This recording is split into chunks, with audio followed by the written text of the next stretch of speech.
In today's video, I'm going to teach you how to share your Notion calendar. By the end, you'll be able to quickly invite the right people to see or collaborate on your calendar without exposing anything you don't intend to share. First, make sure you're on the Notion page that contains the calendar you want to share.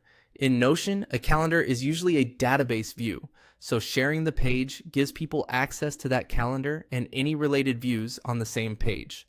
This is great for team scheduling, content planning, or project timelines. Start by opening the Share menu. Look to the top right of your Notion page for the Share button. When you click it, a panel opens that controls access for this page. This is your central place to review who currently has access and to send invitations. If you don't see it immediately, confirm you're on the page level, not inside a single event. Next, type the email of the person or group you want to invite into the invite field. Take a moment to double check the address so the invite goes to the right person.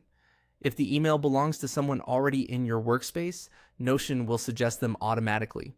Before you send the invite, choose the appropriate permission level from the drop-down next to their name. For most calendars, Can View is ideal for people who only need to check dates and details without making changes.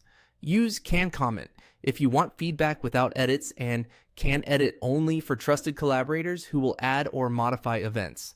Setting the right permission here keeps your calendar accurate and avoids accidental changes. When you're ready, click Invite. Notion will send an email and an in-app notification to the person you invited. After sending, you'll see their name or email appear in the Share panel, which confirms they now have access. If the person is new to Notion, they may be prompted to create or log into a free account before viewing the page. A few helpful tips as you wrap up. You can return to the Share menu anytime to adjust someone's permission or remove access entirely.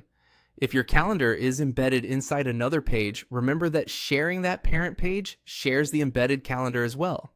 Be cautious with any options to share to the web. Only use that if you truly want a public link. That's it. Open Share, type the email, and click Invite. You've successfully shared your Notion calendar.